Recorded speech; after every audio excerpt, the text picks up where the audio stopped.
Hello students, இப்போ 11th standard max exercise 1.29 எப்படி எழுதுறதுன்னு பார்க்கலாம். f, g, r tends to r ஆகிய இரு சார்புகள் f of x equal to 2x minus x மற்றும் g of x equal to 2x plus x என வரையறுக்கப்படுகின்றன எனில் f of g ஐ காண்கன்னு கொடுத்திருக்காங்க. இங்கிலீஷில் let f, g, r tends to r be defined as f of x equal to 2x minus modulus x and g of x equal to 2x plus modulus x. Find f of g. So question la 2x minus modulus x 2x plus modulus x இருக்கு. Actually modulus x அப்படின்னு சொன்னா x ஓட value 0 விட ஸ்மாலராக இருக்கும்போது அதோட negative values இருக்கும்போது negative answer கிடைக்கும் இல்லையா, x மைனஸ் எக்ஸாக மாறிடும். சப்போஸ் எக்ஸோட வேல்யூ 0 விட பிகராக இருக்கும்போது, அதாவது 0 பிகர்னா எல்லாம் பாசிட்டிவ் வேல்யூ, அப்போ உன்னோட எக்ஸ் வேல்யூ பாசிட்டிவாக இருக்கும். இதுதான் எக்ஸோட values. So first f of x எழுதிக்கலாம். f of x equal to question 2x minus x. அப்போ இதை எப்படி ரெண்டாக ஸ்ப்ளிட் பண்ணிக்கலாம், இந்த இடத்துல மாடுலஸ் இருக்குது.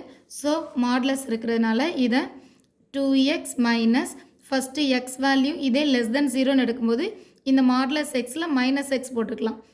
So next one x value greater than 0ன்னு எடுக்கும்போது 2x மைனஸ் இது ப்ளஸ் எக்ஸாக இருக்கு இல்லையா, ஸோ இந்த பிளேஸில் ப்ளஸ் எக்ஸ் எழுதிக்கலாம். இப்போ இதோட ஆன்சர் 2x இங்கே மைனஸ் இன்டு மைனஸ் ப்ளஸ்ஸாக மாறிடும். 2x ப்ளஸ் எக்ஸ் 3xன்னு சேஞ்ச் ஆகிடும். இங்கே 2x minus x value 1x.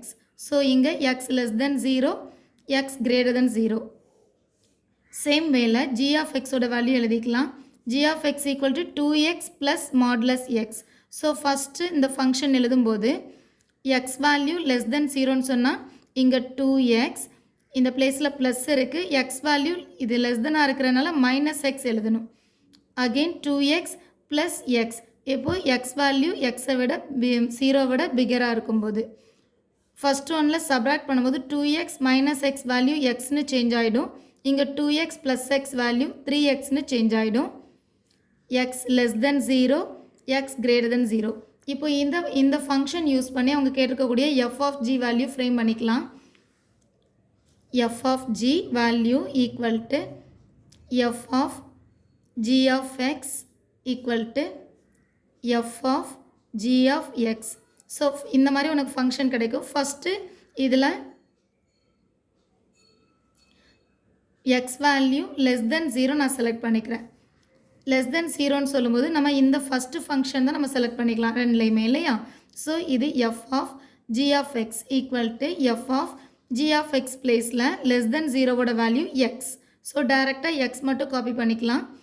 f of xல x வேல்யூ லெஸ் தென் 0வோட வேல்யூ என்னவாக இருக்கும்னா 3x. ஸோ 3x பாருங்கம்மா. இதில் next x greater than 0 value, greater than 0 select பண்ணும்போது இதே f of g of x values எல்லாம் எடுத்துக்கலாம். f of first g of xோட வேல்யூ கிரேட்டர் தெனில் கிரேட்டர் பிளேஸில் இங்கே 3x இருக்குது. ஸோ 3xை காப்பி பண்ணிக்கோங்க. நெக்ஸ்ட் ஒன் f of xல இருக்கக்கூடிய கிரேட்டர் வேல்யூ என்னென்னா x. ஸோ டைரெக்டாக இங்கே x பிளேஸில் இருக்கக்கூடிய 3xை காப்பி பண்ணிக்கலாம். ஸோ ரெண்டு பிளேஸ்லையுமே ஈக்குவல் ஆன்சர் இருக்கிறதுனால இங்கே நம்ம f of g of x value equal to அந்த 3xன்னு எழுதிக்கலாம். And also for all x.